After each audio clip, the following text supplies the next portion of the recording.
की इच्छा है कि बैलेट पेपर से हो जाए तो करवा दें क्या है ईवीएम से, कौन सा ऐसा प्यार मोहब्बत उनका उसके साथ है कि ईवीएम छोड़ना नहीं चाहते हैं।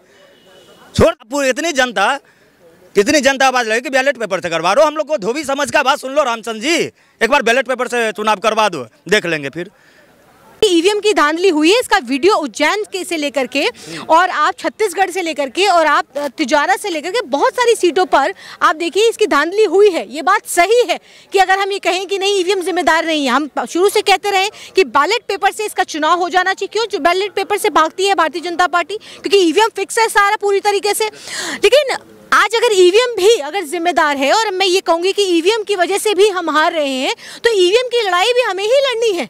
आप कोई कहीं और से कोई नहीं आएगा, हमारे एक पाँव का कांटा है और हम ही से निकलेगा, तो वो कांटा भी हमें ही निकालना है। कोई भारतीय जनता पार्टी नहीं आएगी कांटा निकालने के लिए।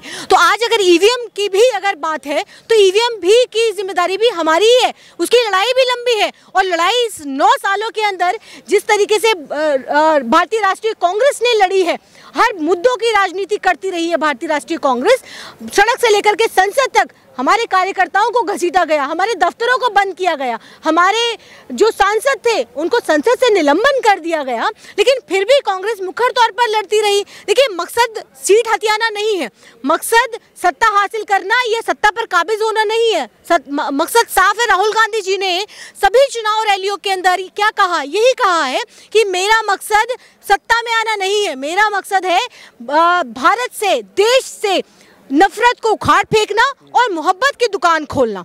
मोहब्बत की दुकान 2 दिन में नहीं खुलती। लोग ये कह रहे हैं कि अगर सही से वोटों की गिनती हो जाए फिर से तो भाजपा जो है पिछड़ जाएगी। बिल्कुल, आप बात ये है ना कि ईवीएम जिस तरीके से फिक्स है, लेकिन ईवीएम तो फिक्स है, लेकिन इन 9 सालों के अंदर मैं अपने आप से सवाल करती हूँ कि 9 सालों के अंदर इसका क्यों हम सोल्यूशन और नहीं निकाल पाए? क्योंकि 9 सालों के अंदर भारतीय जनता पार्टी को चुनाव कौन लड़ा रहा था? लोकतंत्र के चारों पिलर नतमस्तक हैं। ईडी सीबीआई इन 5 राज्यों के अंदर जिस तरीके से ईडी सीबीआई को लगाया गया, सरकारी तंत्र को लगाया गया, चुनाव आयोग पनौती शब्द पर जो राहुल गांधी जी ने कहा नहीं, पनौती शब्द मोदी जी को नहीं कहा, लेकिन फिर भी चुनाव आयोग नोटिस किसको करता है? राहुल गांधी जी को करता है। सदस्यता किसकी रद्द होती है? एक पोस्टर दिखाते हैं, मित्रता का पोस्टर दिखाते हैं, और वो सदस्यता किसकी रद्द हो जाती है? राहुल गांधी जी की रद्द हो जाती है। तो देखिए आज देश के अंदर आज सवाल बहुत बड़ा ये है कि आज हम कहाँ आके खड़े। हिंदुत्व के नाम पर जिस तरीके से भाजपा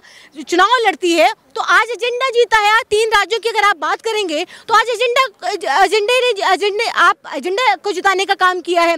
आज हम ये बात कर रहे थे कि मुद्दों की राजनीति कांग्रेस करती है। देश के अंदर IIT जैसे जो बड़े जो संस्थान है किसने बनाए हैं? क्या भारतीय जनता पार्टी ने बनाए हैं? नहीं, कांग्रेस ने बनाए हैं। तो आइए, कांग्रेस तो मुद्दों की राजनीति करती है। हम चाहे हमेशा विपक्ष में बैठेंगे, मैं कहती हूँ हम 10 चुनाव हार जाएंगे, लेकिन बीजेपी यही चाहती है कि आप हमेशा विपक्ष में बैठें। कोई बात नहीं, हमारा मकसद सत्ता हथियाना थोड़ी है। क्या हमारा मकसद क्या सत्ता के अंदर बैठ करके क्या ये सिर्फ ये समझौते करना है क्या आरएसएस के साथ?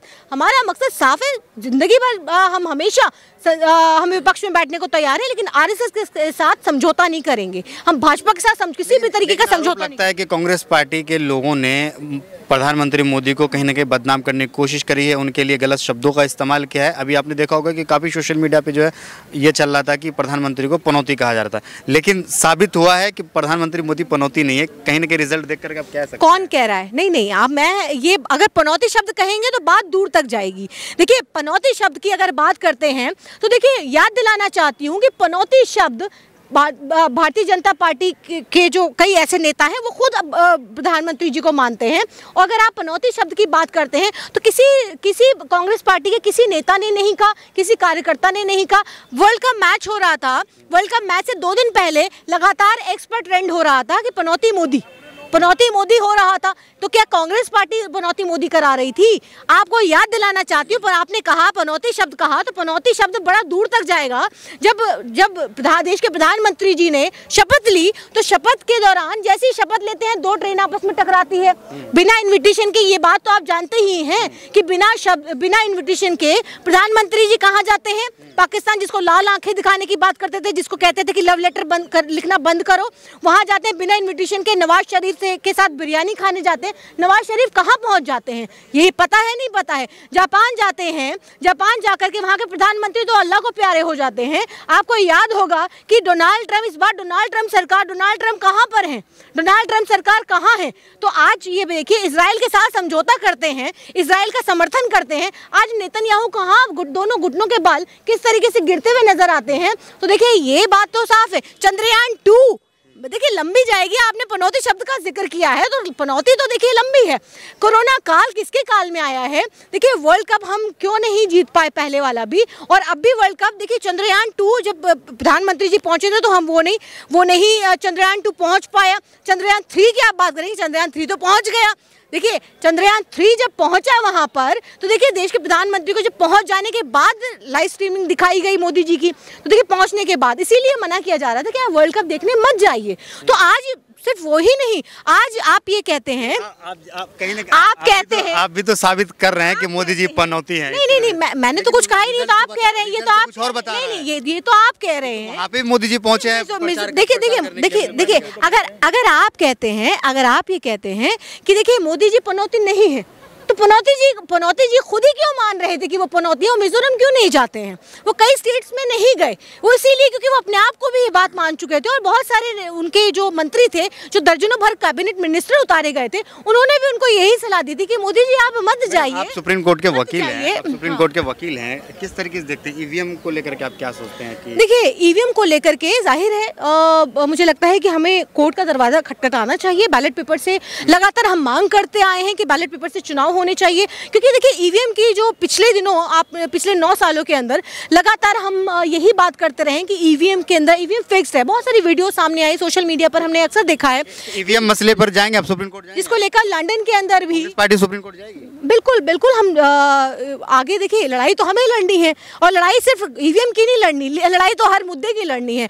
हम सत्ता में रहें या ना रहें। देखिए हम पहले भी विपक्ष में बैठे थे और अब भी विपक्ष में हैं, और देखिए ये हार जीत तो लगी रहती है। 4-5 राज्यों के चुनाव हैं, इसके नतीजे हैं। देखिए आगे तो बहुत लंबी लड़ाई है, हिंदुत्व को उखाड़ना। 24 भी है, आने वाले वक्त में 24 का भी चुनाव है। मान लीजिए कि ये सेमीफाइनल है, फाइनल में क्या करेंगे आप? देखिए अभी सेमीफाइनल का अभी रिजल्ट, अभी कल की वोटिंग बाकी है, पहले उसके नतीजे आ जाएं, उसके बाद देखिए उसकी समीक्षा की जाएगी। 6 तारीख को कांग्रेस पार्टी की बैठक है, उस बैठक के अंदर बहुत कुछ तय होगा।